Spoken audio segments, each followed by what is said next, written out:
All right, let's see if this works. Are we live? Are we live? It looks like... Come on, show me something. Okay, it looks like we're live. Hey everybody, how's it going? Hope you're having a lovely morning. So in a video that I did a few weeks ago, I went over how the governor of New York State, Kathy Hochul, destroyed the right to repair bill that many repair activists have been working on for over 7 years. And today I'd like to go over an amazing article that was put together by Maddie Stone at Grist that goes over exactly how this happened and exactly which organizations were involved. So the organizations involved, one of the primary ones is TechNet. Now, on this channel, what I've done over the past 7 years is when I go to testify at these right to repair hearings, I will record the entire thing so that you can hear what happened, because often all you hear in the news is you'll get a 4-second clip of a 2-hour hearing. So I'll record the entire hearing, but then what I'll do is I'll also post clips of it to YouTube so that you could hear some of the arguments. And TechNet is a very familiar foe, and I've gone up against them many, many times, and I'll just give you a little bit of a preview of what it is that they sound like. Repair networks in order to provide adequate training and accountability, which leads to safe and effective repairs.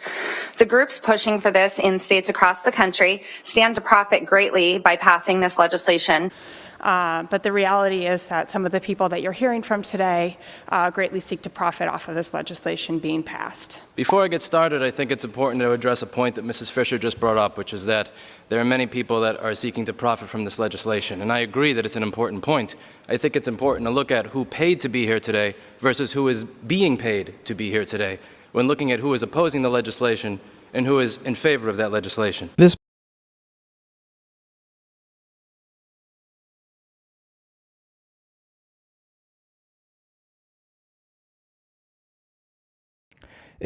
is interesting to me because you have a group of people that are getting paid a 6-figure salary to show up and read lies off of a piece of paper to legislators. And then you have actual repair people that contribute something useful to society showing up to say, hey, that's not true. And I think it's important to point this out. And I'll play the rest of the testimony at a later point.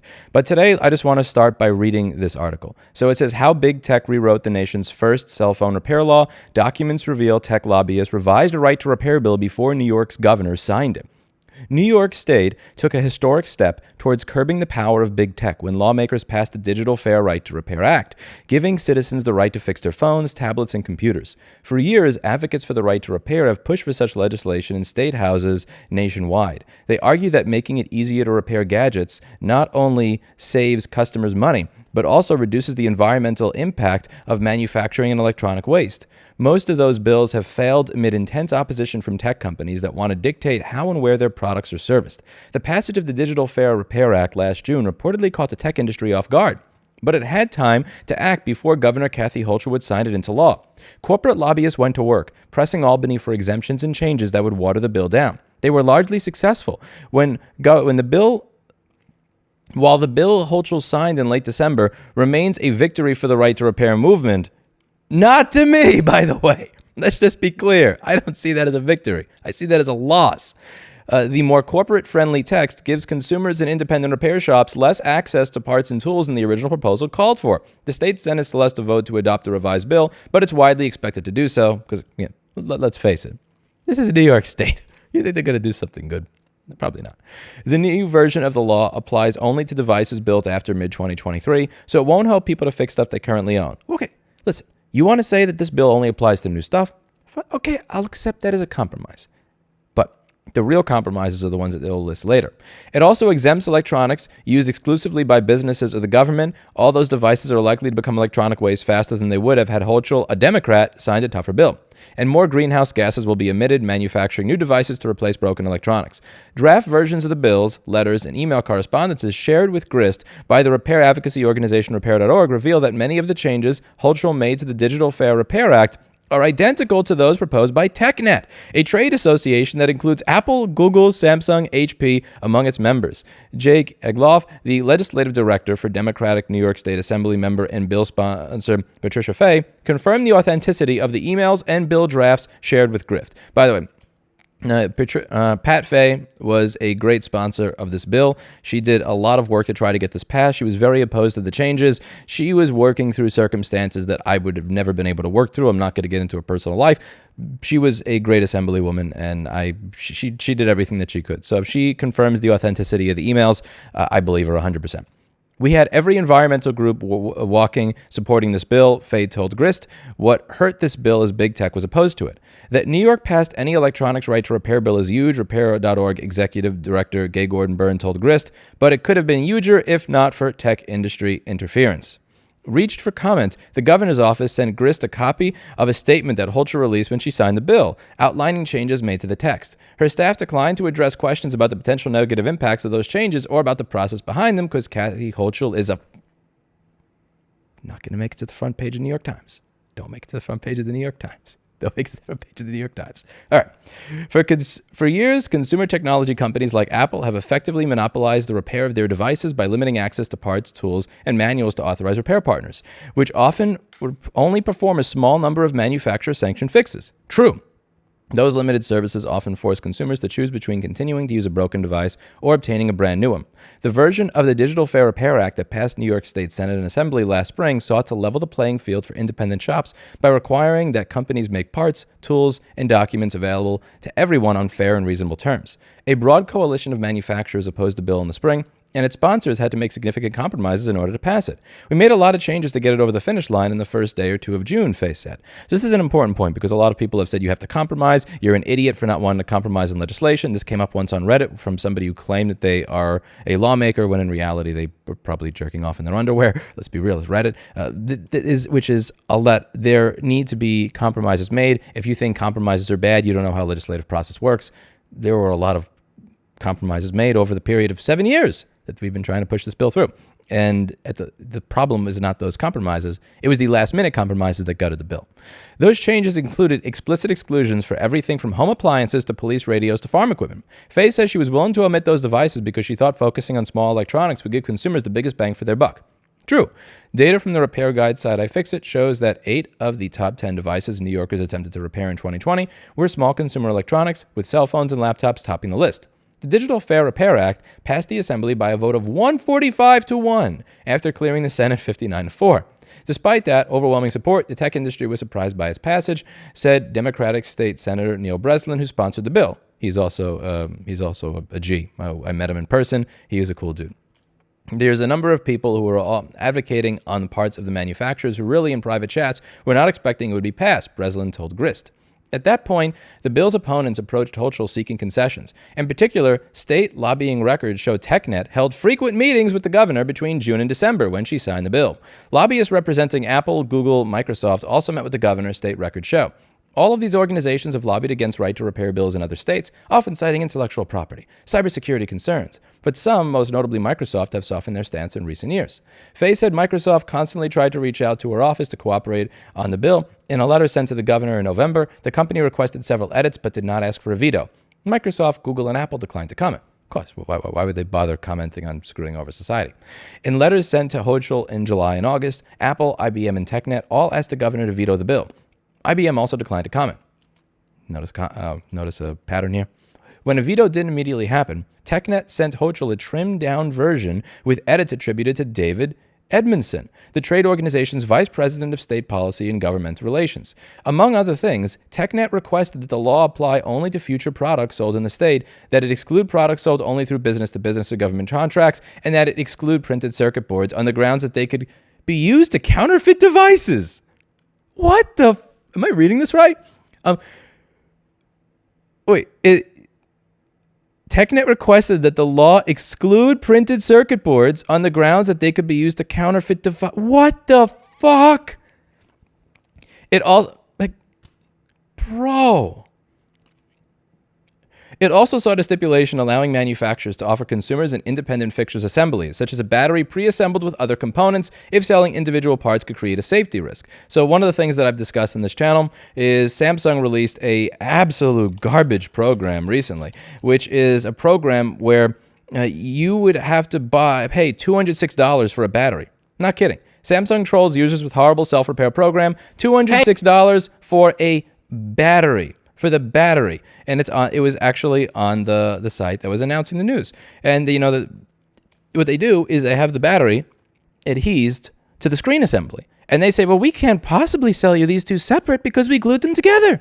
So now, if you need a new battery, you don't pay $5 or $20 for a battery. You pay $206. Now, it may just so happen that the phone that you're looking to fix may actually go for $200 in the used market, but hey, that may cause you to decide to buy a new one. Oh, what a joke. Oh my God, what a joke. What a joke. David Edmondson. Good to know. All right. So, but this is the most interesting part to me is the one that's coming up next.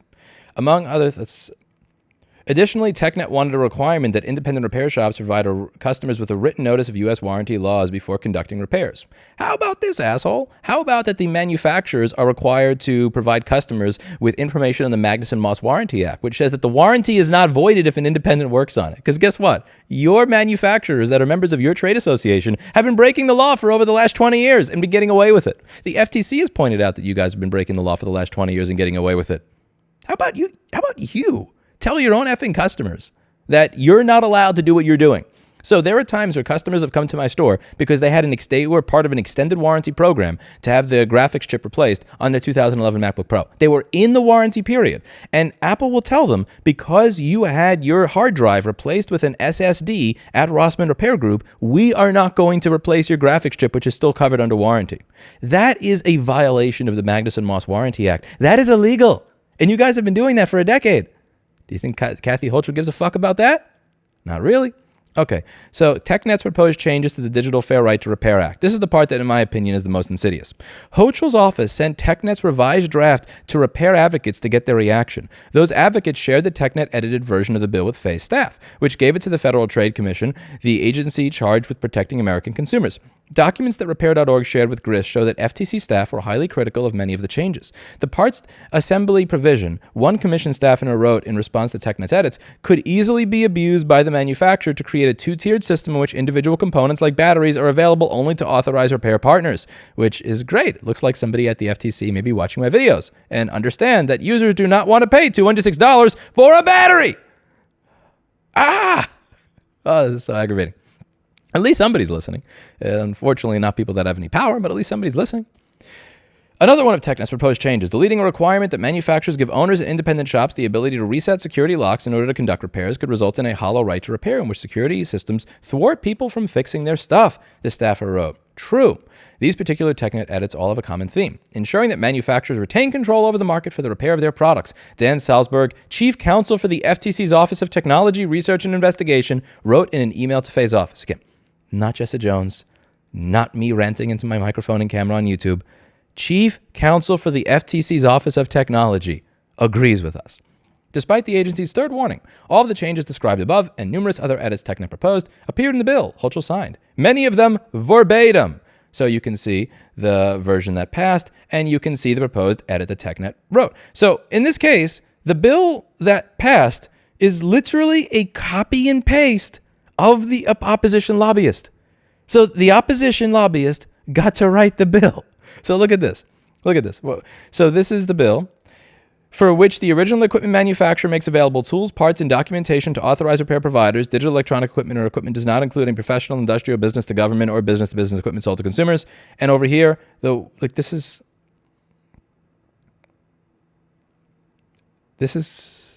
they pretty much got to write the bill.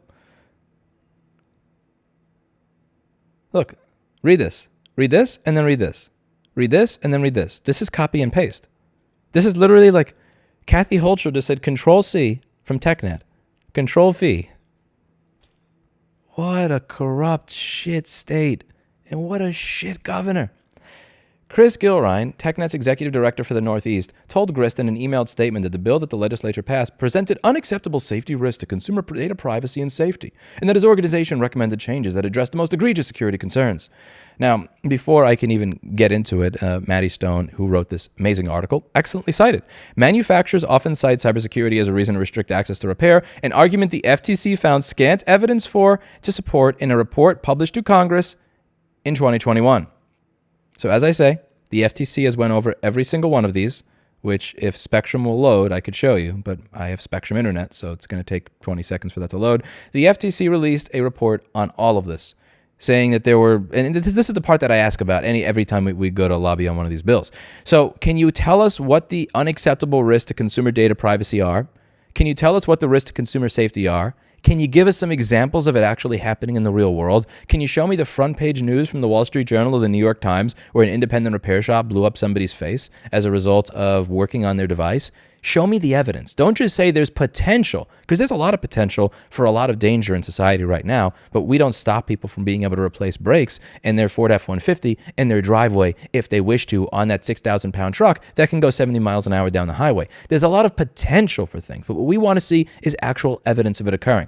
And even if it does occur, you then have to make the argument that removing people's freedom is actually worth it for that 0.00001% chance that that will ever happen again, which they don't even have evidence for. There is no evidence for the consumer data privacy risks or the safety risks. They will say that there are consumer data privacy risks. They will say there are safety risks, but they will never, in the past 7 years, provide a single citation for when this has actually happened. And the governor doesn't care. The governor just says, Control C, Control V. Control C, Control V. Gilrine disputed the notion that the final version of the bill favored the tech industry. At its core, the law remains a state-mandated transfer of intellectual property that is unwarranted at a time when consumers have access to more repair options than ever before, he said. Okay, show me where you get an ISO 9240 for a MacBook Pro. Show me where, through the manufacturer, you can buy a charge port for an iPhone XR, not through Mobile Centrics, not through eBay or Gadgets. Through the manufacturer. I want to buy a charge port to an iPhone XR. Where do I go? Where do I go? Where do I go, asshole? I want to buy an ISO 9240 for a MacBook Pro so that a customer that has their data on their device, that doesn't want to give Apple $2,000 and lose their data, can get their device back for $300. Where do I go, asshole? Where do I go? I want to get a CD3217 because you plugged the charger in and you saw a spark come out of the charger and now your $4,000 device is dead and you want your data back from it. Where do I go? Where do I go? Where's the repair option? It doesn't exist. Todd Bone, president of Access International, a company that maintains and repairs network and data center IT equipment for corporations and the federal government, said the law offers nothing to his business because of the governor's carve-out for devices sold under business-to-business or government contracts. I repeat, the law offers nothing. And here's the thing. Here's the funny part. It offers nothing to his business, which repairs network equipment and data center equipment for the government. So the governor just passed a bill that neuters her own ability to control her repair budget for her own office. If a $6,000 server dies, enjoy buying another $6,000 server because they can't fix it because of you. Which means that, well, again, the residents of the state will be taxed more to pay for these things, which is par for the course for New York State. It was very disheartening, Bone told Grist, to see the governor working with TechNet and not paying attention to the votes from the Congress and the Senate of the state of New York and what the consumers of the state of New York wanted. Jessa Jones, who founded iPad Rehab, an independent repair shop in Hanoi Falls, about 20 miles south of Rochester, New York, says the original bill included provisions that would have made it far easier for independent shops like hers to get the tools, parts, and know-how needed to make repairs. She pointed to changes that allow manufacturers to lease repair tools that only work with spare parts they make, while at the same time controlling how those spare parts are used, both of which were requested by TechNet. If you keep going down this road, allowing manufacturers to force us to use their branded parts and service, where they're allowed to tie the function of the device to their branded parts and service, that's not repair, Jones said. That's authoritarian control. True. Couldn't have said it better myself. After Repair Advocates shared TechNet's draft with Faye's office, they collaborated on a counter-proposal that pushed back against many of the proposed changes. The last-minute negotiations with the governor's office were frustrating, Faye said, although she still ultimately wants to see the bill become law. Faye hopes that the New York Department of State. Yeah, but we have a policy that we have to abide by, and I can't just change our policy. Yeah, but, I mean, policies can always be changed. I own a repair right? shop here in Pittsburgh. I am fighting right along with you. If you need something in Pennsylvania, hamoo. Yes, thank you. Faye hopes that the New York Department of State will clarify aspects of the bill that got muddled by industry influence. The agency, which plays a role in consumer protection, will craft regulations dictating how the law will be implemented. Ultimately, Faye says the bill will still help consumers save money and keep old devices out of landfills. I appreciate all of her work. God bless her, I do, but And every little bit counts. In New York State alone, the U.S. Public Interest Research Group estimates that Americans discard roughly 23,600 cell phones per day. Faye also believes the law, imperfect though it may be, will have a ripple effect beyond the state's borders. It could give momentum to efforts to pass similar laws in dozens of other states. That's my fear. That's actually my fear. My biggest fear is that TechNet can just go to every single state, copy and paste their version of an acceptable bill, get the governor to sign it so that in every state there's a right to repair bill that actually doesn't do anything. That would be horrible, but maybe what's going to happen. We'll see. Eventually, the passage of state bills could lead to a national agreement between electronics manufacturers and the independent repair community, similar to what happened in the car industry after Massachusetts passed an auto right to repair law in 2012. Other lawmakers agree that New York has provided a welcome starting point. When you're the first state, sometimes you have to pass something very small to get something across the finish line. Washington State Representative Mia Gregerson, a Democrat who is sponsoring a digital right to repair bill in her state's House, told Grist, New York's Digital Fair Right to Repair Act, Gregerson said, gives us something to work from. We are going to take that now and try to do a better piece of legislation. Ah, infuriating. Absolutely infuriating. Absolutely infuriating. So I figured let's watch the original. So let's go over some of the TechNet points that we have recorded here in the past. So let me know. Good afternoon, Chair Chan, Chair Feeney. Thank you so much for the opportunity to testify before you this afternoon. My name is Christina Fisher. I'm the Executive Director for the Northeast for TechNet. Since I've been before you before, I won't go through the whole spiel on who TechNet is, but I did want to first start by saying that we're here in opposition to the right to repair bills. We've heard a lot of conversations here today, so I'll try not to repeat what's been said before me, but I think something that's resonated with me is something that you heard early on here, is this is legislation in search of a problem. If the problem that we're seeing here is a concern for consumer choice, I think that it's been demonstrated today that there is consumer choice. One of the arguments here that drives me nuts is when they say that, well, this is if this is a problem, then how are these people even here fixing stuff? And it's kind of like saying if you have a speakeasy in the 1910s or 1920s, you have a speakeasy, but it's illegal to serve liquor, but you're serving liquor and people know where to go for liquor, then there's no problem, right? You don't have to change anything, right? There's no problem. Continue.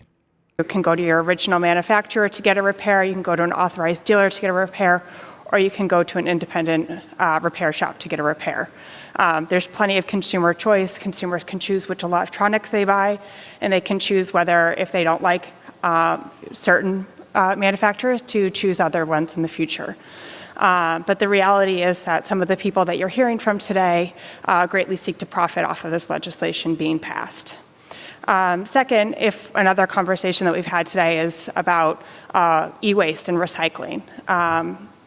I don't think that's really the intended goal. I think it's an additional talking point, but if we do have concerns about e-waste and recycling in the state, then we should be having a conversation on how best to improve our e-waste and recycling programs. This legislation has been filed in over 21 states, and no state has passed this legislation, and that's for a reason, including several of your neighboring states which have looked at this, including Vermont, which I know was mentioned earlier, but I think it's worth noting that they conducted a 4-month task force, and ultimately that report resulted in no legislation being filed the next session. I guess I want to conclude just by mentioning that Massachusetts has always prided itself in being pro-innovation, and passing this legislation would send the unintended message to the business community that if you innovate and you create, that you no longer have that value to yourself and that it's allowed to be shared with others. So I encourage the committee to think thoughtfully about this before advancing this legislation. Thank you. Thank you for your testimony. Any questions for individual? There being none, thank you very much for your time. Hi, my name is Louis, and I run a repair shop in New York City. Before I get started, I think it's important to address a point that Mrs. Fisher just brought up, which is that there are many people that are seeking to profit from this legislation. And I agree that it's an important point. I think it's important to look at who paid to be here today versus who is being paid to be here today when looking at who is opposing the legislation and who is in favor of that legislation. That being said, let's just go back to a general idea that I have, which is that law is downstream from culture. Culture happens first. Now, about 3.5 years ago, I made an educational video showing you what to do if you have water spilled into a MacBook and it gets in the trackpad area. I showed how to replace a fuse that blew in this customer's case so that their keyboard and trackpad didn't work. And 3 months later, I heard from a law firm of Kilpatrick & Townsend asking on behalf of Apple if I would take this video down. Why do I bring this up? I bring this up because the appliance lobbyist over there said that this is a solution in search of a problem. However, I don't often see people paying $1,200 an hour to create when there's no problem.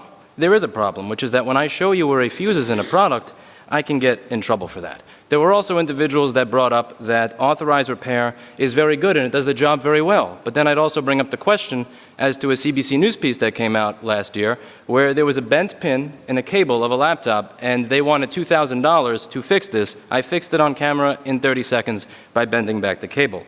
When it comes to the video games console manufacturers, if authorized repair is so good there, why is it that if the video plug breaks on your PlayStation that the authorized repair time is 3 to 6 weeks to fix that when I can teach a 16-year-old how to do that job inside of 5 to 15 minutes?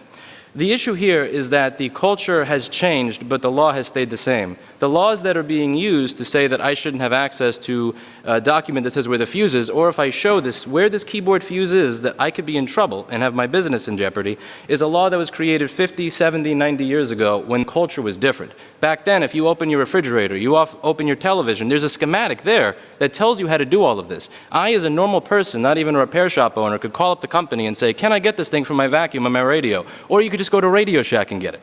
Now you have to see how it is today, where if you have a MacBook Air and the SMC chip that reads your battery and can tell what your battery percentages dies, I can't replace that chip easily because it has firmware on it. If I tried to read that firmware, the chip will stop working. It's very similar to this TV show called 24, where Jack Bauer would interrogate terrorists, and if he's like, where's the bomb? The terrorist would take a cyanide pill and go, you're never going to find out. The chip does that. It erases itself. This is something that was unheard of 50 or 70 years ago, but the laws have not evolved. I think that the law needs to evolve to keep up with the technology, and the last excuse that I heard was, this has been denied in every state. Why Boston? Why Massachusetts? Wouldn't that have been a great attitude to have 250 years ago?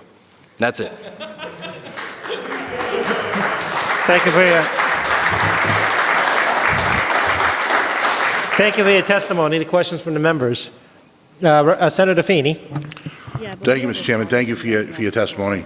Although I think Chloe would have been able to help Jack Bauer figure anything out. That moment when you realized the senator you were talking to was also a 24 fan. And thank you, Dr. Revel. Yes, I remember that. I remember. This is honestly one of my happiest moments doing all of this, is when I realized the person I was talking to got my 24 reference. Let's see. You said if you show, I believe you used the example of a fuse. If you show a consumer where that fuse is, or if you figure that out and repair that you could potentially be in trouble, or your business could be in trouble. Are there stories of independent repair shops that are contacted by manufacturers and that do get sued or in trouble? Could you just maybe elaborate on that, or what your fear is that could happen to you? My fear in terms of it happening to me is that I replied saying, if you want this video down, don't call me from your law firm, file a public DMCA claim where you have to say what the problem is. That creates the PR nightmare of them having to say, we don't want our customers to know where a fuse is. They never did because of public backlash. But realistically speaking, at any given time, they could go through with it and they would probably win the case. I've heard of other companies being contacted similarly. Yeah, but I mean, policies can always be changed, right? Oh, thank you. Thank you, Chinotto. Oh, crap. That's more than $1. That's way more than $1. But thank you. That is very... There are people here who post on iFixit Answers. iFixit is a business that has been contacted several times over things on their website. We all live in fear. Manufacturer. And what does that attorney tell you? Are you liable? Are they going to sue you? Let's see. What else do we have from TechNet?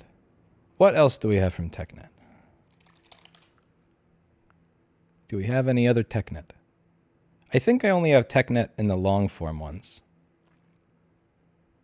Yeah, I'd have to find it, and I'd have to go through the 2-hour conversations, because they always show up in the 2-hour videos. I don't think I edited them all out, but you get an idea of how it is. It's like, this is there are safety concerns. This isn't really a problem. Why would anybody care?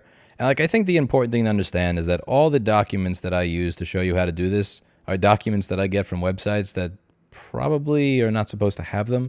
The chips that I use to put on boards, I'm not supposed to have any of this stuff.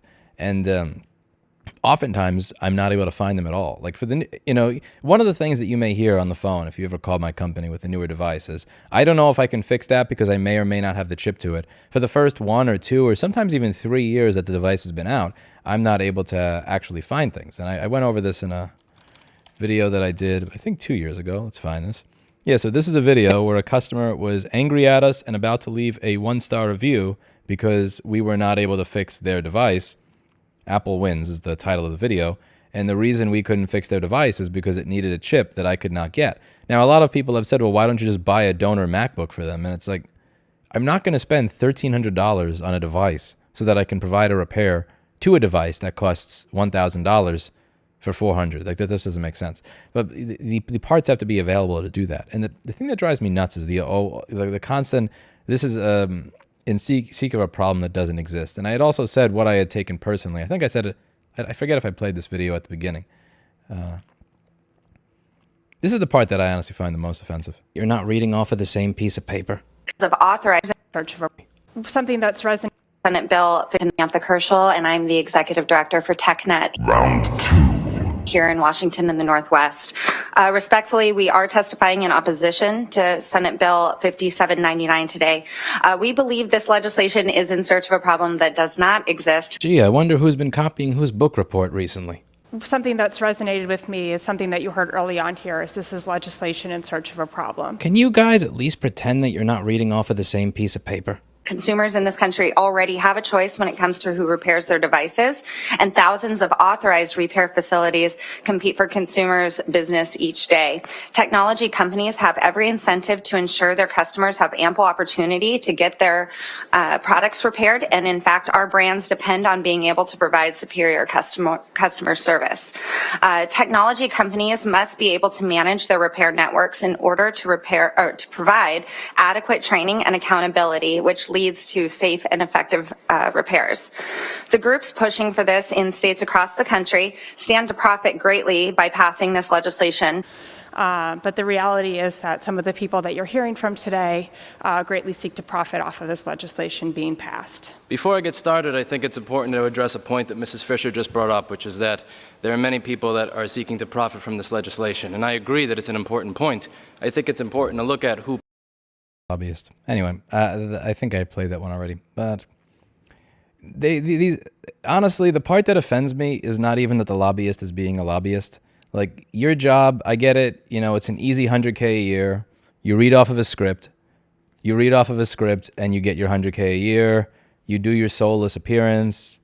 That's to be expected. The part that offends me is the part where they literally, I don't know who I should be madder at, honestly, the lobbyist or the governor. Because the lobbyist is going to do what the lobbyist is going to do. It's the governor's choice to allow the lobbyist to write the bill. Like, this is the part that offends me the most. When you look at the edits, they're word for word. The governor took the opposition lobbyists' edits word for word and implemented them into the bill. And then when the FTC said, this is bad, Dan Salzberg, chief counsel for the FTC's Office of Technology, Research and Investigation, wrote that in an email. The liability reason is why they do not want this law to pass. Lobbyist orgs just make up reasons. Is that even it? I don't even know if that's it. Like, every one of these edits it's a direct copy and paste.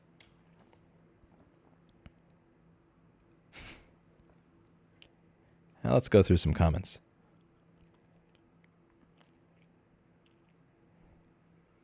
Do they even try to be unique and not just plagiarize off of the same piece of paper? Nope. This happened 3 years ago. What was the conclusion? Huh? Inappropriate, Rodrigo. Apple. This is why I have a huge supply of donor motherboards. Me too. If you're paying for the value received, is it really a donation instead of a payment? That's a philosophical quandary. Where's Oreo? I don't know. Probably pooping in Patrick's room. SMC chips at the beginning. It's horrific how many booby traps Apple designs to their products. I deal with it almost every day. What do you fix mostly, Jamie? Who would win? A nasally, over-socialized, educated businesswoman or the giga-chad computer boy turned consumer advocate? I would not call myself a giga-chad, Eric. I would. These big business monoliths are far from invulnerable. If you're spiteful enough, you can use their services to undermine their power. I don't know what that means.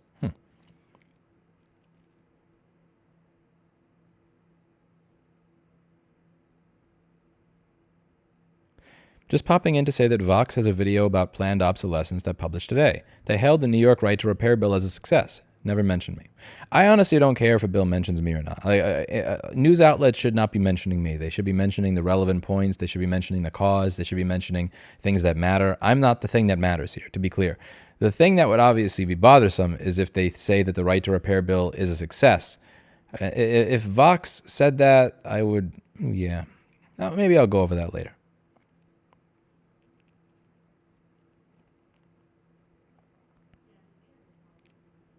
Oreo is best kitten.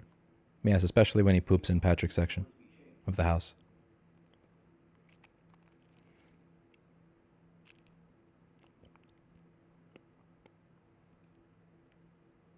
If these a-holes were really about a green society, this wouldn't even be a question, but you can clearly see what really motivates them: money and power.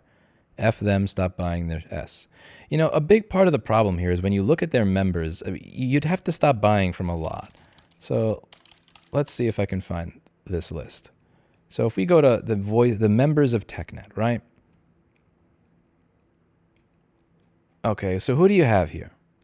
Amazon, Apple, Cisco, eBay, Garmin, Google, HP,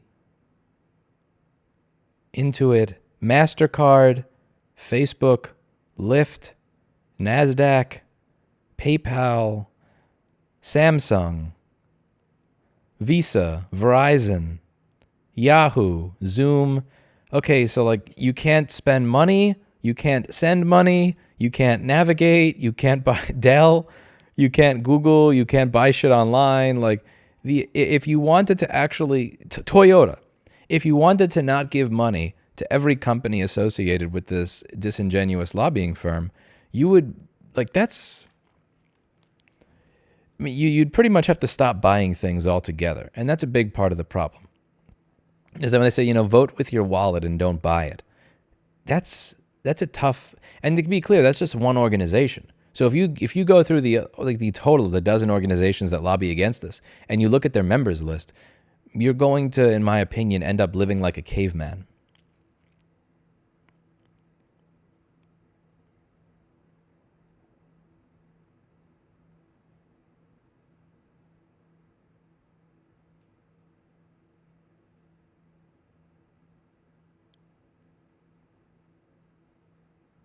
Where is Cat? The cat's not here. Hochul is a clown, says P2. I agree. Who are you and why am I subbed? That's a question for your therapist.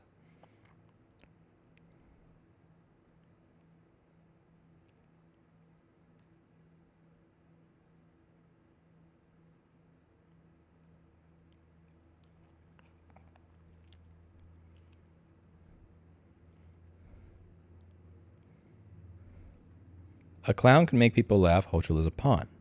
Interesting way to put it. You can only stop buying if you can make your stuff. Most people cannot.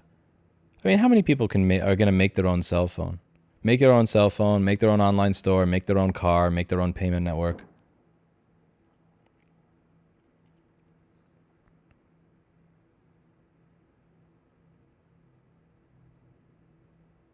I think your name matters, that the issue doesn't get astroturfed by people who would take it in a different direction. Now, again, I'm not, because people will say this, you know, this article came out about this issue and they didn't mention you. Like, I'm not offended by that. The article shouldn't be mentioning a person. It should be mentioning a principle. It should stick to the point, the facts, not the person.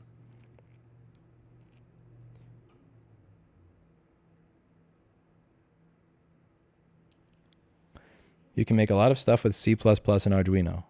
People, maybe. Me, no. Can't help but wonder if the lobbyists do such a bad job, how come the bill has never passed? No, I mean, I guess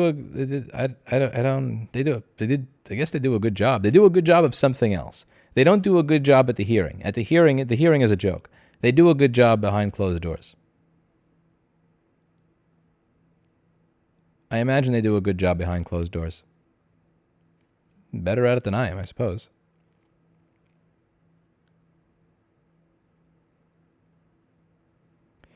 You joke about her copy pasting, and it's a sign of how bad it is, how realistic that is. So disappointing. Come on, just effing try a little. Yeah. Hi, Ann. How are you?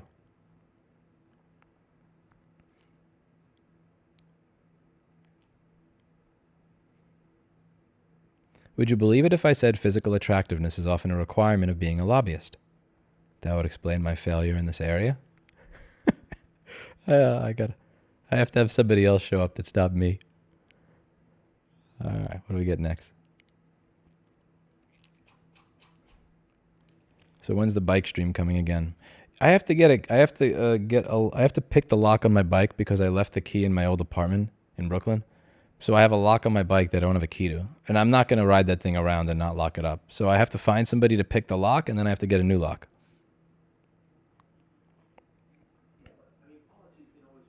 Man loses additional hope he did not know he had. You know, maybe I'm going to edit I might just edit the title of this video to that.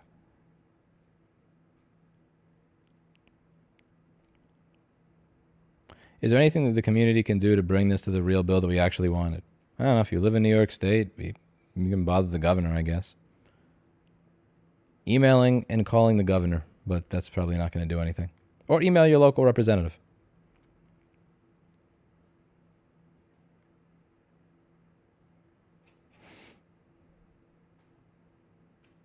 There are so many projects out there. All you need to do is copy paste author's code and follow wiring diagram, buy pre-made list of bill of materials. And dude, I'm not building my own phone and my own car. Okay, I get it. Arduino and C++ can do a lot. I'm probably not going to build my own payment network, then build my own car, then build my own cell phone.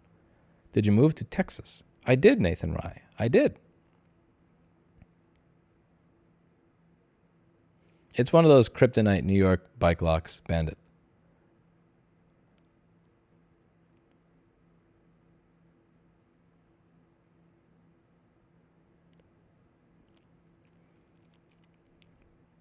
ChatGPT. I don't care about ChatGPT. That shit's like Bonzi Buddy. All right. I'm out of here. That's about that. So you had my rant. See you in the next one. Bye now.